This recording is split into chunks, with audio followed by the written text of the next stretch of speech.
Hi, my name is Chris Churas, and I'm a lead software developer in the hierarchical lab at UCSD. Today, I'll be talking about the cell maps pipeline. During this talk, I will briefly introduce CM4EI and what is a cell map before digging into the design of the pipeline, followed by a breakdown of the steps. So let's get started. What is CM4EI? Cell Maps for Artificial Intelligence is a data generation project that seeks to map the spatio-temporal architecture of human cells and use these maps towards the grand challenge of interpretable genotype-phenotype learning. What is this map or cell map? We define it as a hierarchical graph containing clusters of proteins that interact with each other.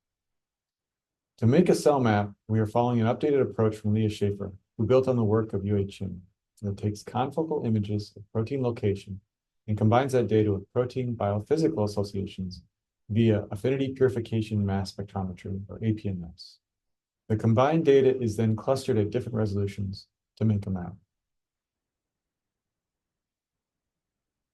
In designing the pipeline, one of the key tenets was to adhere to FAIR principles. That is, making the data findable, accessible, interoperable, and reusable. To do this, we are leveraging FAIRscape, a tool developed by Tim Clark's group at the University of Virginia. FAIRscape offers persistent IDs, provenance graphs, schemas, and is in the process of being able to integrate with Dataverse and other NIH-approved repositories. To integrate with FAIRscape, we are basing our pipeline around research object crates, or RO crates, which are simply a directory with files along with a metadata file for provenance and deep metadata. Here is a partial example of the contents of an RO crate metadata file. FAIRscape provides a command line tool to generate and annotate RO crates that is used by the pipeline. The pipeline is designed around these RO crates, where each tool consumes an RO crate and outputs a new RO crate. This simple pattern means alternate tools can be switched in as long as they can consume the RO crate and output similar data in the output RO crate.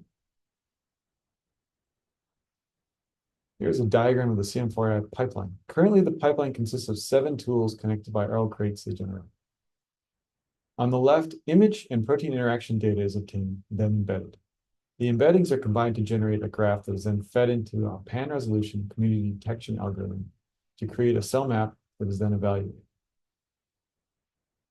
The final product of the pipeline is an HCX file that contains the hierarchy portion of the cell map.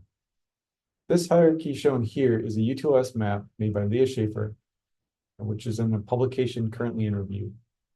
HCX is a CX2 format compatible with the new HiView viewer that is part of the new Cytoscape web.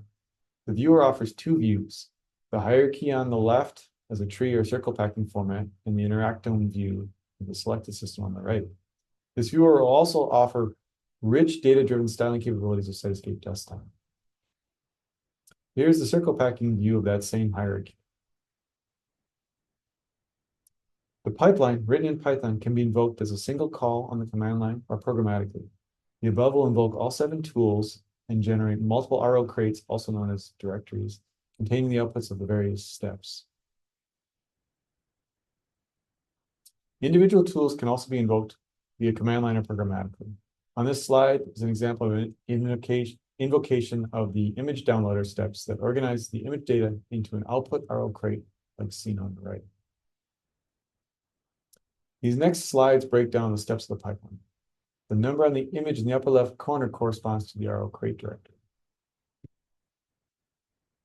For each step of the pipeline along with an RO crate metadata file, an output and error log file is generated, as well as a task start and finish file. Here's an example of an output log file. This file, along with the error log file, are used for viewing, processing, and debugging issues. The task start file records information about the environment and any options set by the caller. The task finish file denotes task duration and exit status. A 0 value means success. Here's an RO crate output by the image downloader. In this RO crate, there are TSV files providing information about proteins and antibodies used along with 4 folders: blue, green, red, and yellow. The blue folder has images of nuclei stain, green is for protein stain, red is microtubuli, and yellow is endoplasmic reticulum. Here's an RO crate for the PPI downloader. The main files are two TSV files containing the interactions and whether a protein is abated. This is the RO crate for the image embedding.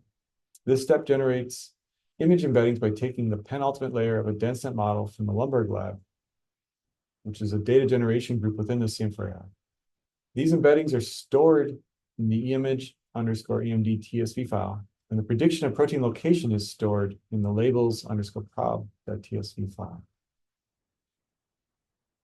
This is the RO crate for the PPI embedder. The PPI_emd.tsv file contains the embeddings. Here's the RO crate for the co-embedding step. The resulting combined embeddings are stored in the co-embedding_emd.tsv file. This is the RO crate for the hierarchy generation. The resulting hierarchy is in the hierarchy.cx2 and the associated interactome to show the clusters in hierarchy_parent.cx2. And finally, here's the RO crate for hierarchy eval.